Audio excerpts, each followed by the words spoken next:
तो चलिए आज हम पढ़ने वाले हैं बायोलॉजी। बायोलॉजी में पढ़ रहे थे हम लोग कोशिका कोशिका के जितने भी पार्ट होते हैं उन सभी के बारे में पढ़ रहे थे। तो आज जो बचे हुए हैं कुछ महत्वपूर्ण बिंदु उन पर जो है हम डिस्कस करेंगे। तो हमारा पहला महत्वपूर्ण बिंदु कौन सा है? राइबोसोम, यानी कि जो कोशिका यानी कि जो झिल्ली होती है, ठीक है, उसके अंदर जो भी होते हैं लाइबोसोम, लाइसोसोम और जो है माइटोकॉन्ड्रिया, गाल्जी काय, इन सब के बारे में हमने कुछ चीज़ों पर डिस्कस किया था और बाकी जो चीज़ें बची हैं उनके बारे में हम आज पढ़ने वाले हैं। तो हमारा अगली हेडिंग लिखा गया है कि राइबोसोम। राइबोसोम क्या होता है? तो राइबोसोम, इसकी खोज किसने की थी, है ना? और इसको जो है ये किसमें पाया जाता है? जंतु कोशिका यानी कि जंतुओं में पाया जाता है या फिर पादपों यानी कि पेड़ पौधों में पाया जाता है।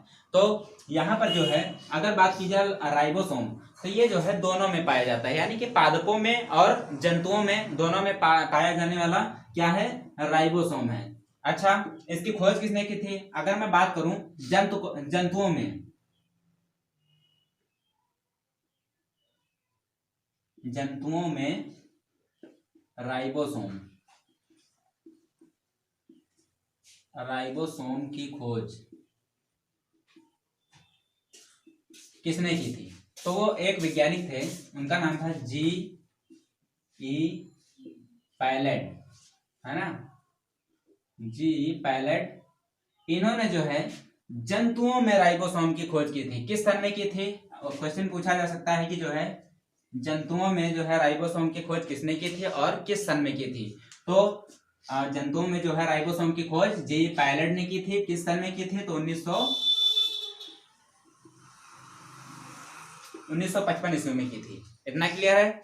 इसके बाद हम बात करने वाले हैं कि जो है ये तो जंतुओं में हो गई। अगर हम बात करते हैं कि पादप यानी कि पेड़ पौधों में जो है राइबोसोम होता है, उसके यानी कि उसकी खोज किसने की? तो उसकी खोज की थी दो वैज्ञानिक थे। एक का नाम था, हम लिखते हैं पहले पादपों में, ठीक है, पादपों में राइबोसोम की खोज, राइबोसोम की खोज। तो ये दो वैज्ञानिक थे, एक का नाम रॉबिन्सन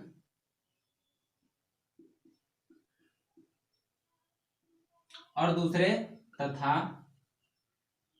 का नाम था ब्राउन, है ना? रॉबिन्सन तथा ब्राउन ने किस सन में खोज की थी?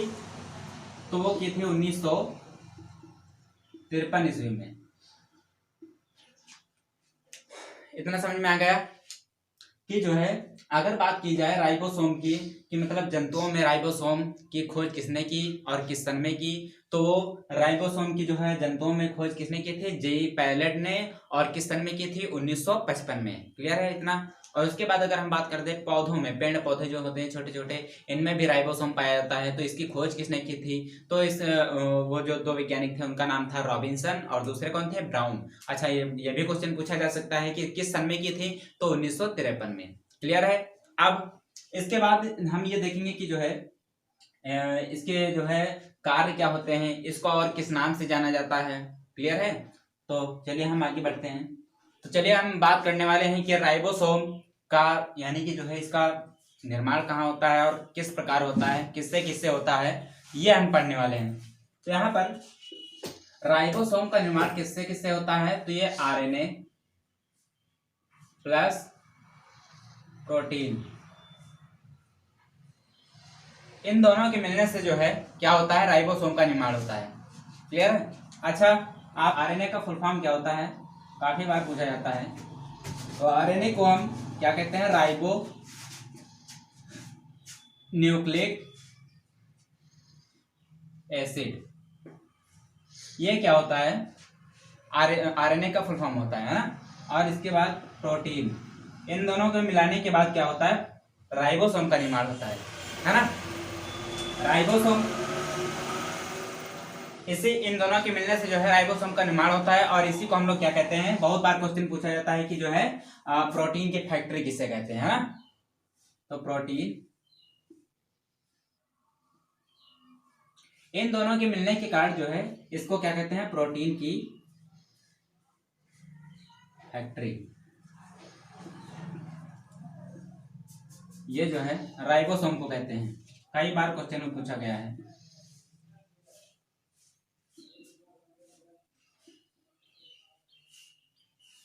है ना।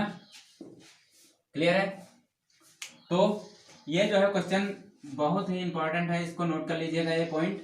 ये जो है कई बार पूछा गया है कि जो है प्रोटीन की फैक्ट्री किसे कहते हैं, तो आप कहेंगे राइबोसोम को। ऑप्शन में लाइसोसोम भी होगा, उसको नहीं कीजिएगा। लाइसोसोम और राइबोसोम में काफी अंतर होता है ना। तो अब हम इसके बाद लाइसोसोम क्या होता है इसके बारे में हम समझेंगे। लाइसोसोम पहले इंग्लिश में मैं लिख दे रहा हूँ, इसकी स्पेलिंग LYSOSOME, ये होता है लाइसोसोम की इंग्लिश। अब हम इसकी समझने की कोशिश करेंगे कि जो है इसकी खोज सबसे पहले हम देखेंगे कि इसकी खोज किसने की थी।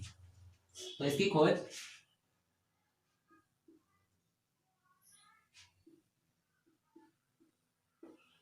खोज जो है डी डबे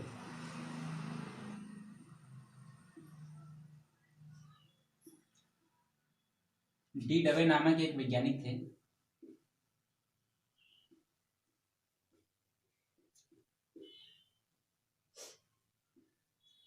वैज्ञानिक ने की थी, है ना।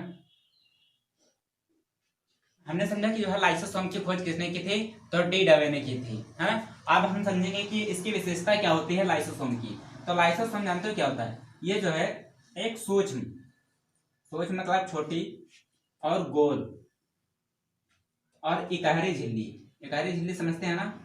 जहाँ आप लोग सामान खरीदने जाते हैं तो क्या एक ही झिल्ली यानी कि पन्नी में देता है, पॉलीथीन में, है ना।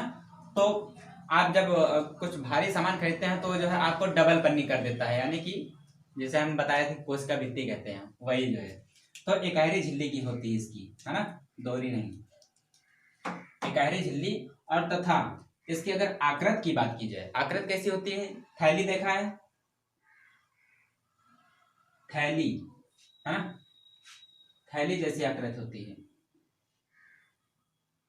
आकृत या फिर रचना।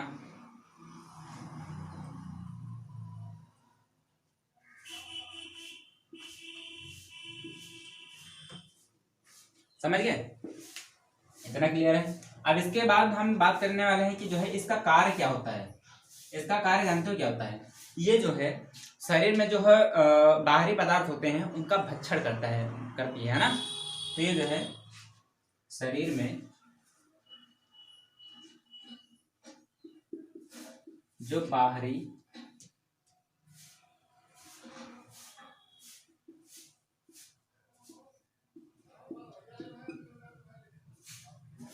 पदार्थों का भक्षण करती है, कौन, लाइसोसोम। क्लियर है। आप थोड़ा सा इसको मिटा देंगे। अगला पॉइंट ये था कि जो है लाइसोसोम जो है इसको जो है क्या कहते हैं, ये जो है 24 एंजाइमों से मिलकर बना होता है। क्लियर है। तो ये जो है पूछा जा सकता है कि ये जो है कितने एंजाइमों से मिलकर बना होता है, तो कितने, 24 एंजाइमों से मिलकर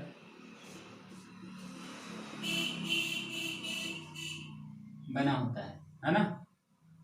और इसके बाद मेन क्वेश्चन जो है इस पॉइंट पर पूछता है, कौन सा है, कि जो है इसको क्या कहते हैं, इसको जो है लाइसोसोम को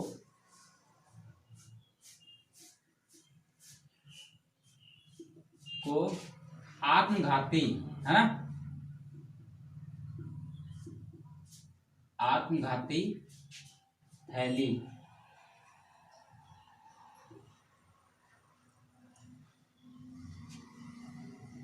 भी कहते हैं।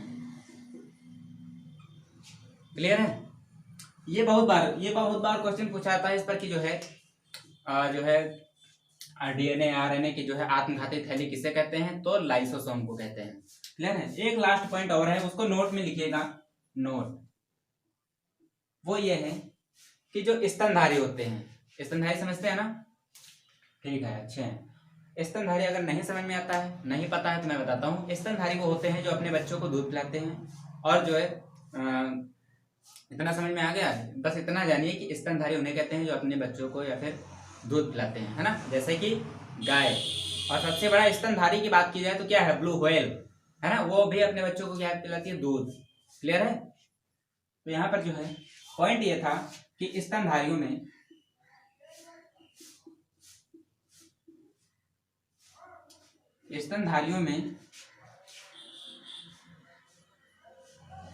स्तनधारियों के रक्त कणिकाओं में, है ना,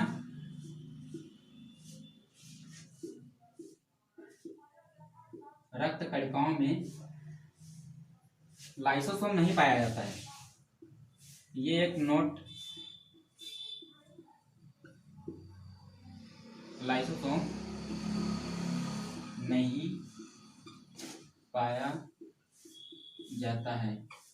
ये बहुत महत्वपूर्ण बिंदु है, इससे कभी भी क्वेश्चन पूछा जा सकता है। क्लियर है। आशा करते हैं आपको यहाँ तक समझ में आया होगा। और अब यहाँ पर कोर्स का खत्म होता है। हम आगे देखेंगे कि जो है कौन से टॉपिक पर जो है अगली क्लास में हम डिस्कस करेंगे। तब तक के लिए जय हिंद, जय भारत।